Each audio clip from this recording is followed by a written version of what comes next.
come back when he's ready, but this gives us the 40-man roster spot for Santiago.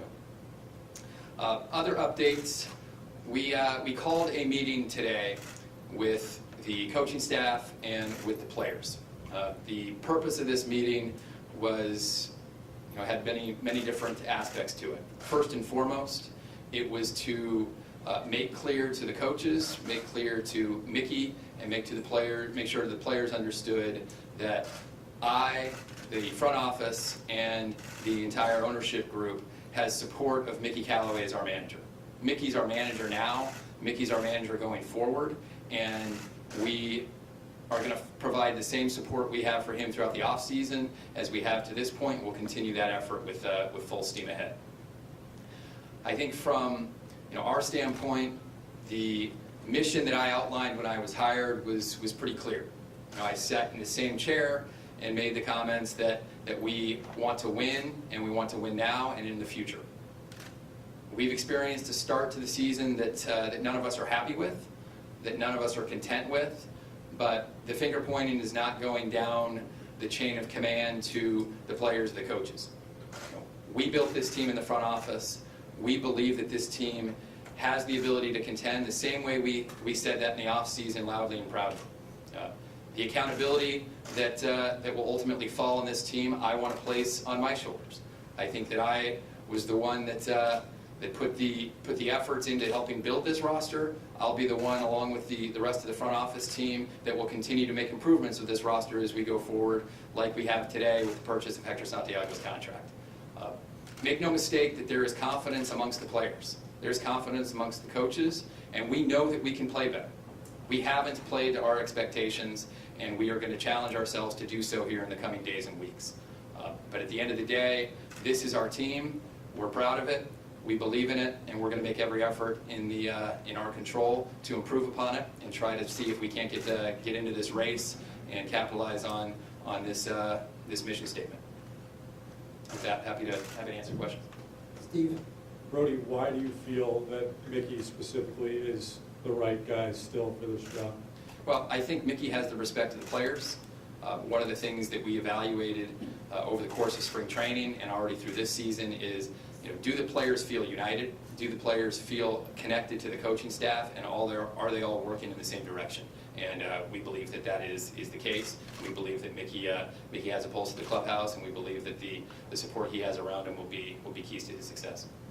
What do you feel has gone wrong recently and to start this season, and why do you feel confident still that this roster can turn things around and get to where you believe it can? We've lacked consistency. I think that's very clear. At the times where we've pitched well, we haven't scored enough runs. When the times we've scored enough runs, we haven't pitched well. So we need to be more consistent. We've come off of 2 very difficult road trips where we haven't won the games that we felt like we wanted to and frankly should have won. And I think our challenge is to try to be better. Bruce in the middle. Yesterday, Mickey said this is not who we are. So my question to you, Brodie, is who are you as a team?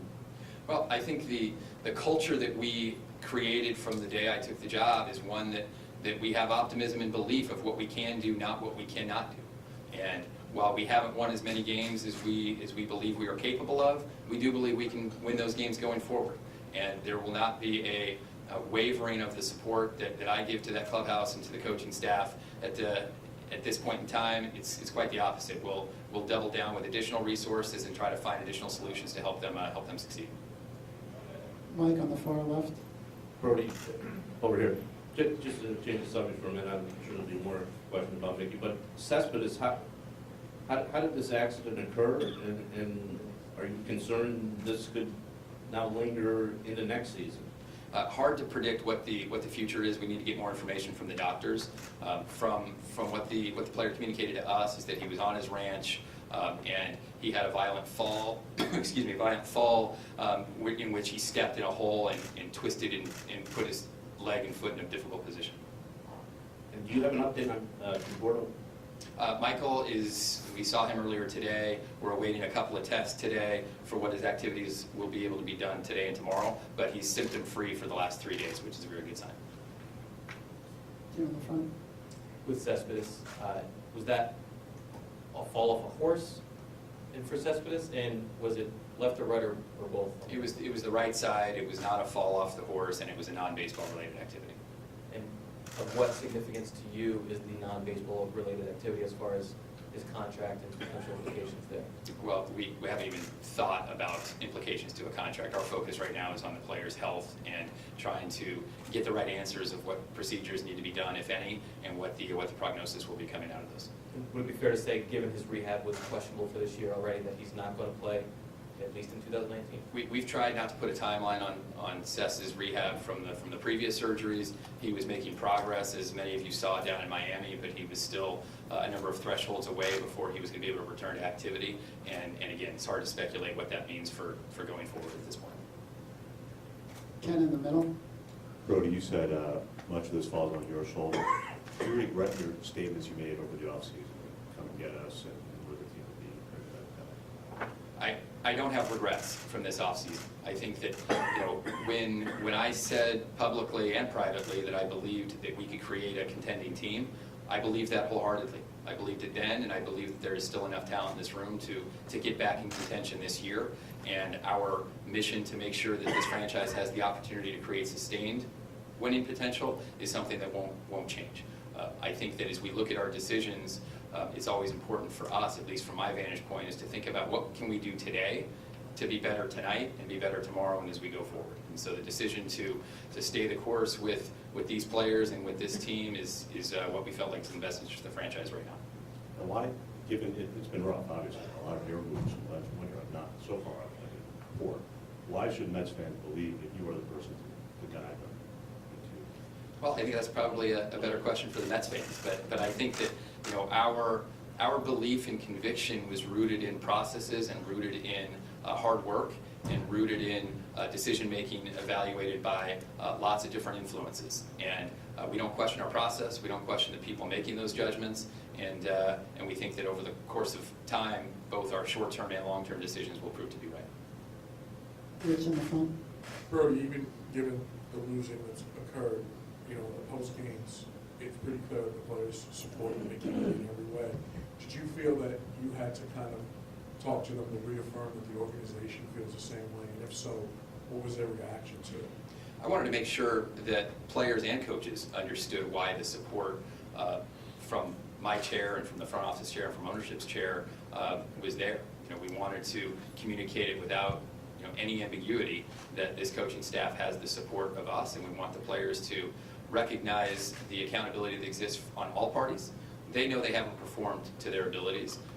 They know that we haven't won as many games, but we're not looking to blame a manager, and we're not looking to blame any adversity through injuries or anything else for that matter, media pressure or influences that they feel like are coming from anywhere but themselves. And so I think that that's where I wanted them to understand, or I wanted them to understand that from top to bottom.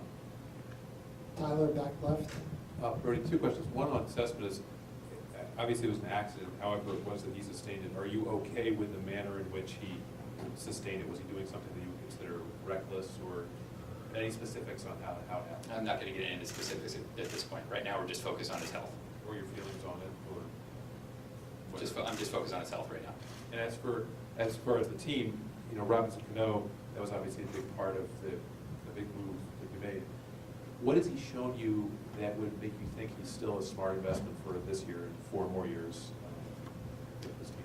I think Robinson Cano has health, he has talent, and he has a burning desire to be great. I think those are characteristics that we look for in our clubhouse from all players, and I think he possesses those in spades. Matt, middle. Brodie, you said that Mickey is the guy now and going forward. Have you given him an assurance that he's safe through the rest of the season? He's been given every assurance that Mickey Callaway is my manager, he's this organization's manager, and that he is the player's manager. So he has our full support to lead this team for the foreseeable future. And just on a follow-up to what Tyler asked with Cano, did you personally have any issue with him not running out 2 balls this weekend? Well, I'll leave that to Mickey about what his feelings are with the performance of the player in the dugout. But I think we always want the best efforts from our players at all time, and I know Robinson has a commitment to try to provide that for our team as we head into tonight's game and tomorrow. Tim in the front. To clarify, Mickey, you mentioned foreseeable future. Can you be any more specific, since that phrase doesn't necessarily mean anything?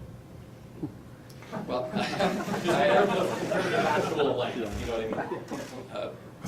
Tim, that's out there. I can always count on a good question from you. No, I think that I don't want to leave this to be an ambiguous statement. We met this morning. We have, as many of you know and have seen, I'm around the team a lot, and we all felt like this was the right decision, and we maintained that position from where we were in the off season, and we intend to win games, and I think that Mickey's going to be a part of that future, and I think it's as simple as that. And then to clarify, Cespedes, you mentioned that that's his story. Is there any reason to believe that he's not being completely truthful with you on the accident? That's what he told us. I'm not suggesting that we do or do not have the story. I mean, he told us very clearly what had happened, and we made a immediate action steps to try to get him down here. I went there yesterday, and that's why I was not with the team yesterday. I went there to go make sure that the player was okay and make sure we had the right action steps to get him health care here. Tony? Just to follow up on Tim's question, why offer this show of support but not offer it through the end of the season or through the length of his contract? Well, I mean, I think that to make assumptions about a year and a half from now, or to make assumptions with variables that, I foresee the sun coming up tomorrow. So, I mean, I don't mean to be cute with this, but there is support from every part of this organization that we believe Mickey's going to be our manager as we go forward, and then that expectation wouldn't change from going forward through the next season, and hopefully to winning games and winning championships. Last one, Abby? When you talk about using some resources and doubling down on resources to address the shortcomings on the roster, what do you have in mind? How can you address some of defensive shortcomings and possibly even offensively on this roster? Well, I think that we want to capitalize on the things we're doing well, and we want to improve upon the things that we're not. A couple of weeks ago, Jeff and I had a meeting with Mickey as well, and the dialogue there was focused on trying to find solutions. We'll continue to search for those solutions, and we'll continue to use resources that exist from the front office to the coaches, and then ultimately that information can be delivered to the players to create better results. Thank you, Brodie. Mickey next. Thanks, everyone.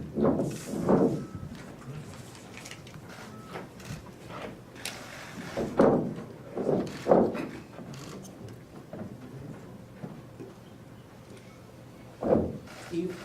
Mickey, what exactly were you told today by Brodie, and what did it mean to you to have that level of support given? Yeah, I mean, I think that Brodie filled you guys in on exactly what was talked about. And, I want to thank Jeff and Brodie and Fred and our whole front office for their continued support. I never felt that I wasn't supported at any time, and we've always had unbelievable dialogue about how we can do things better. We realize that we have to do things better, and we have to start winning games, and that's where our focus has been at all times. I know you said a couple of times over the weekend that for you didn't think much about your job security, but did you sense that it was starting to become a distraction, either with you, the coaching staff, or the players at all? You worry about that. I think that's why we wanted to address it. But that can never be an excuse. We have to block out everything we possibly can. The players understand that, I understand that, and we're going to go out there every day and continue to try and do that to the best of our ability and make adjustments and address things as we see fit. Why did you decide to not have Cano in the starting line today? I had several conversations with Cano over the last few days. We filled him, Jim and I filled him in last night after the game that he would not be starting today. One, he's been struggling against lefties. That's just how it is. We're facing a very good lefty today. Two, he understands that it's unacceptable to run balls out. And he understands that he needs to do that at all times, as do all of our players. That's just something we expect. And three, I feel at this point, he needs a day off. He's played, 6 or 7 in a row. We have always had the feeling that we're going to get him as far as he can. I think ideally it's 5 or 6 but because Corbin was starting today, we knew this might be a day off for him, so we pushed him one more day. So those are the reasons, and I think they're all just. Tim in the front. Regarding Cano and the ground ball specifically, you mentioned yesterday that it was fine that he didn't run. What changed between then and now it being part of the reason? Well, I don't think I mentioned that it was fine. You said it was hard to expect somebody to run on such an unusual play. No, I didn't say it was hard to expect them to run. I've seen it done before. It happened twice in the game yesterday. Those were my statements. Look, I'm going to have internal discussions with players, and as a leader, I'm not going to be able to fill you guys in on all those. I know you guys understand that. That's just the nature of how it has to be so we can be the best team we can possibly be. But we're going to always address things that need to be addressed in this clubhouse. How did you land on Font today to start the game? You know, there were several factors. We had Drew as an option, as you guys are aware. The way Drew has been throwing the ball and the fact that we had to put Lugo on the IL made the decision a little bit easier to lean towards Font, because we do feel like Drew and the way he's throwing the ball and the role that he was in, there's a lot of trust there that he can go in a game that we are ahead and hold the other team where we need him to hold him. So it was, you know, we were discussing for the last few days and obviously trying to see where we would be at going into today with our usage of guys. It came down to those two guys, and then Lugo having to go to the IL kind of made the decision for us. Rich in the front. Mickey, obviously, the last week or so has been real tough for you and the team, but when you talk to players in the locker room, they all support you in every way, and really were very direct about that. How much does that mean to you as a manager, and have any of them come to you and talked about the situation? Yeah, no, it means a ton. I think they understand that we as an organization support them wholeheartedly, and I think in return they support us. So you know, that's what we try to create every day, and that's what we'll continue to try to create. You know, we're gonna do everything we can to win, and that it has to be part of it, is trust and support. Mike in the middle. Mickey, as far as your young players who look up to Cano, are you concerned that the last couple of days might have had any kind of impact on them, whether it's a negative impact or just how resolving how things went with the guys to get the last couple of days? You know, I think we try to be proactive in the way that we want our players to play. And everybody in that room knows the expectations. And they know that, you know, Robbie comes to play and win. There's no doubt about that. Did he make a couple of mistakes this week and not hustle the ball out? Absolutely. And they understand that that can't happen, as does Robbie. Mike in the middle. Mickey, I wanted a chance to ask Brodie this question, but I think a chance I'll ask you. You basically have three players carrying this offense so far this year, three players who are in their mid-20s. I mean, I know Brodie is responsible for putting together the team that you have, but do you and Brodie and the organization as a whole, I guess, need to maybe reevaluate what you can reasonably expect production-wise from player and health-wise from players in their 30s and mid-30s? No, we did all of that due diligence this offseason, I feel, and we constructed a club that we expect to go out there and win with. And I don't think, like Brodie said, we're not going to waver from that. That is truly our belief. We have not done it yet, and we expect that that's going to change. And we're going to do everything we can on a daily basis to continue to help these guys get in a better spot to win, and come with enthusiasm every day to complete our goal. Tony on the left. I have two questions. One, was Anthony Kay at all under consideration for today's start? Not at this point. He is on the radar. We've talked a lot about Anthony. We do feel that he still needs further development. We love what we've seen from him so far. He's been outstanding, the fastball, the life to it, his ability to field his position, to control the running game. He's doing all the small things. There are still a couple of things that we'd like to see him accomplish before we give him a chance, but he's definitely on the radar. Also, I know Santiago's obviously stretched out. Do you feel you need to keep him stretched out well this year? What do you see his role? You know, I think that we can use Hector in several different roles. He's done pretty much everything at the major league level and been successful at each of those at times.